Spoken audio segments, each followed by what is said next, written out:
தமிழ் சுருக்கெழுத்து முதுநிலை தேர்வு 2ஆம் தாள். நன்றாக எழுதிட கடிதங்கள் மற்றும் 1/3 பாகம் ஆகியவற்றில் வரும் சிறப்பு சுருக்கங்களை பலமுறை எழுதி பயிற்சி செய்திட வேண்டும். நவம்பர் 1992 பேரவை கூட்ட அறிவிப்பு. சிறப்பு சுருக்கங்கள். பேரவை கூட்டம் மணிக்கு கட்டிடத்தில் நடைபெறும்.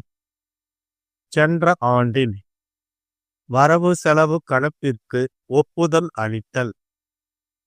ஓய்வு பெறும் புதிய உறுப்பினர்களை தேர்ந்தெடுத்தல். வேறு அலுவல்கள் கவனிக்கப்படும். கலந்து கொள்ள கோரி பேரவை கூட்ட அறிவிப்பு தயார் செய்க. வணிக முறை கடிதம். சிறப்பு சுருக்கங்கள். தமிழ்நாடு அனுப்பி வைக்குமாறு இருப்பதால் நாட்களுக்குள் வணிக முறை கடிதம் தயாரிக்க மனு. சிறப்பு சுருக்கங்கள். கன்னியாகுமரி மாவட்டத்தில் தயாரிக்கும் தொழில் முக்கிய தொழில் இருப்பதால் அரசு 80% முன்பணத்தை கொள்முதல் ஏழை எளிய வைக்க வேண்டும் என்று கோரி கன்னியாகுமரி மாவட்ட சங்க தலைவர் எழுதும் மனு வரைக. பத்திரிகை விளம்பரம். சிறப்பு சுருக்கங்கள். தினந்தோறும் சென்ற வண்ணம் இருக்கிறார்கள். ஓரிரு தங்குவதற்கு சுற்றுலாத்துறையின் ஒரு சில தினமணி ஆசிரியருக்கு எழுதும் கடிதம் தயாரிக்க 1/3 பாகம். சிறப்பு சுருக்கங்கள். துணை மானிய கோரிக்கையின் மீது சட்டமன்ற பேரவையில் ஓர் உறுப்பினர் பேசியதாவது: மாண்புமிகு பேரவைத் தலைவர் அவர்களே, பேசுவதற்கு எனக்கு வாய்ப்பளித்தமைக்கு என் நன்றியை தெரிவித்துக் கொள்கிறேன். சத்துணவு திட்டத்தை நன்றி தெரிவித்துக் கொள்கிறேன். உயர்நிலை பள்ளிகளை மகிழ்ச்சியை தெரிவித்துக் கொள்கிறேன். உயர்நிலை பள்ளிகளாக அரசு அதிக அளவில் ஆக்க வேண்டும் என்று கேட்டுக்கொள்கிறேன். கொடுத்து வந்த இந்த சந்தர்ப்பத்தில் சுட்டிக்காட்ட கடமைப்பட்டிருக்கிறேன். இது குறித்து பல முறை இந்த முறையாவது மாண்புமிகு நிதியமைச்சர் பதிலளிக்கும் போது அறிவிக்க வேண்டும் என்று கேட்டுக்கொள்கிறேன். அடுத்து தமிழ்நாட்டை தொழில்மயமாக்க வேண்டும் என்பதில் வாணிப பகுதியை ஏற்படுத்துவதற்காக ரூபாய் 2 கோடியை நல்ல திட்டம். சிறு தொழில் ஊக்கமும் ஆக்கமும் அரசின் வேண்டுமென்று கேட்டுக்கொள்கிறேன். தொழில் வளர்ச்சிக்கு பல திட்டங்கள். அதே நேரத்தில் சமாளிக்கக்கூடிய இருக்கக்கூடிய நினைக்கும்போது நலத்துறையில் ஒரு சில எடுக்க வேண்டும். ஏழை எளிய இந்த துறை கேட்டுக்கொண்டு இந்த அளவுக்கு துணை மானிய கோரிக்கையில் பேச வாய்ப்பளித்த பேரவைத் தலைவர்களுக்கு நன்றி தெரிவித்து என் உரையை நிறைவு செய்கிறேன். Seconds. 10 seconds. 5 seconds. Get ready. Start. 1. Madurai Nehru சாலையில் உள்ள மதுரை மாவட்ட விவசாய கூட்டுறவு சங்கத்தின் பேரவை கூட்டம் 6/6/1990 ஞாயிற்றுக்கிழமை மாலை 3 மணிக்கு சங்க கட்டடத்தில் நடைபெறும். சென்ற ஆண்டின் வரவு செலவு கணக்கிற்கு ஒப்புதல் அளித்தல். ஓய்வு பெறும் 3 உறுப்பினர்களுக்கு பதிலாக புதிய உறுப்பினர்களை தேர்ந்தெடுத்தல் மற்றும் வேறு அலுவல்கள் எவையேனும் இருப்பின் அவையும் கவனிக்கப்படும். எல்லா உறுப்பினர்களும் கலந்து கொள்ள கோரி சங்க செயலர் அனுப்பும் பேரவை கூட்ட அறிவிப்பு தயாரிக்க. 2.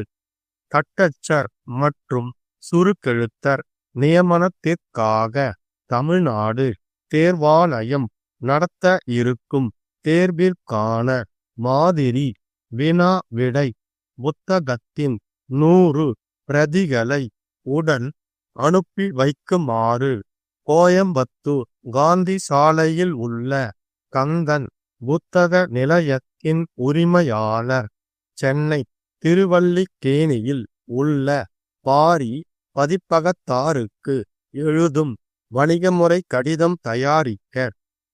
தேர்வாணையம் நடத்த இருக்கும் தேர்வுகள் அடுத்த திங்கள் முதல் வாரத்தில் நடைபெற இருப்பதால் இக்கடிதம் கண்ட 2 நாட்களுக்குள் புத்தகங்களை அனுப்பினால்தான் அவை விற்பனையாகும் என்றும் 2 நாட்களுக்குள் அவற்றை அனுப்ப இயலாதென்றால் அனுப்ப வேண்டாம் என்றும் தெரிவிக்கவும். 3. கன்னியாகுமரி மாவட்டத்தில் கயிறு மற்றும் கயிற்று பொருட்கள் தயாரிக்கும் தொழில் ஒரு முக்கிய தொழில் என்றும் கடந்த 3 ஆண்டுகளாக மழை இல்லாமல் கடுமையான வறட்சி ஏற்பட்டதன் விளைவாக உற்பத்தியான கயிறு மற்றும் கயிற்று பொருட்கள் சரியான சந்தை இல்லாமல் தேங்கி கிடக்கின்ற நிலை இருப்பதால் அரசு உடனடியாக 80% முன்பணத்தை கொடுத்து அனைத்து பொருட்களையும் கொள்முதல் செய்து இந்த தொழிலையே நம்பி இருக்கும் ஏழை எளிய மக்களுக்கு புனர்வாழ்வு அளிக்க வேண்டும் என்று கோரி கன்னியாகுமரி மாவட்ட கயிறு உற்பத்தியாளர் சங்கத் தலைவர் மாநில கூட்டுறவு அமைச்சருக்கு எழுதும் மனு வரைக. 4. மதுரைக்கு அருகாமையில் உள்ள அழகர் கோவிலுக்கும் பழமுதிர் சோலைக்கும் ஏராளமான பக்தர்கள் தினந்தோறும் சென்ற வண்ணம் இருக்கிறார்கள். இப்படி செல்லுகின்ற பக்தர்கள் தங்கள் குடும்பத்தாருடன் அழகர் கோவிலில் ஓரிரு நாட்கள் தங்குவதற்கு சுற்றுலாத்துறையின் மூலமாக ஒரு சில விடுதிகளை அங்கே கட்டி தர கோரி திருச்சியை சேர்ந்த திரு க. பாலன் சென்னையில் உள்ள தினமணி ஆசிரியருக்கு எழுதும் கடிதம் தயாரிக்க. சரியாக 2 நிமிடங்களுக்குப் பின் 1/3 பாகம் படிக்கப்படும்.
10 seconds, 5 seconds, get ready, start. துணை மானிய கோரிக்கையின் மீது சட்டமன்ற பேரவையில் ஓர் உறுப்பினர் பேசியதாவது: மாண்புமிகு பேரவைத் தலைவர் அவர்களே, இந்த துணை மானிய கோரிக்கையின் மீது பேசுவதற்கு எனக்கு வாய்ப்பளித்தமைக்கு முதற்கண் என் நன்றியை தெரிவித்துக் கொள்கிறேன். முதலில் முதலமைச்சர் சத்துணவு திட்டத்தை 10 வயது முதல் 15 வயது வரையுள்ள குழந்தைகளுக்கு நீட்டித்ததற்கு நான் மாணவர்கள் சார்பிலும் ஆசிரியர்கள் சார்பிலும் நன்றியை தெரிவித்துக் கொள்கிறேன். உண்மையிலேயே மாணவர்கள் சமுதாயம் இதை பெரிதும் வரவேற்கிறது. அடுத்து புதிதாக 24 உயர்நிலை பள்ளிகளை ஏற்படுத்தி இருப்பதற்காக உண்மையிலேயே நான் மகிழ்ச்சியை தெரிவித்துக் கொள்கிறேன். ஆனால் அதிகமான அளவுக்கு தனியார் பள்ளிகளைத்தான் உயர்நிலை பள்ளிகளாக உயர்த்தி இருக்கிறார்கள். அரசு பள்ளிகளை இம்மாதிரி உயர்நிலை பள்ளிகளாக அதிக அளவில் ஆக்க வேண்டும் என்று கேட்டுக்கொள்கிறேன். ஆசிரியர்களுக்கு இதுவரை கொடுத்து வந்த ஊக்க ஊதியத்தை திடீரென கொடுக்காமல் நிறுத்தி வைத்திருப்பது ஆசிரியர் சமுதாயத்திற்கு மிகப்பெரிய இழப்பு என்பதை நான் இந்த சந்தர்ப்பத்தில் சுட்டிக்காட்ட கடமைப்பட்டிருக்கிறேன்.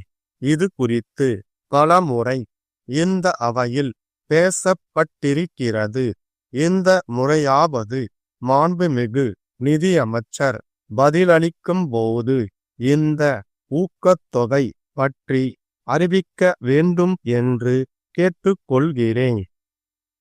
அடுத்து தமிழ்நாட்டை விரைந்து தொழில்மயமாக்க வேண்டும் என்பதில் அரசு அக்கறை கொண்டுள்ளதை பார்க்கிறோம். அதற்காக சென்னைக்கு அருகே தீர்வை இல்லாத வாணிப பகுதியை ஏற்படுத்துவதற்காக ரூபாய் 2 கோடியை அனுமதித்து இருப்பது ஒரு நல்ல வரவேற்கத்தக்க திட்டமாகும்.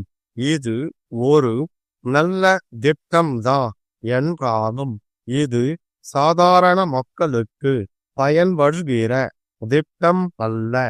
நான் சொல்வது என்னவென்றால், சிறு தொழில் செய்பவர்களுக்கு அரசு ஊக்கமும் ஆக்கமும் கொடுத்தாலும் அதிகாரிகள் இதற்கெல்லாம் இடையூறுகளை செய்து கொண்டுதான் இருப்பார்கள்.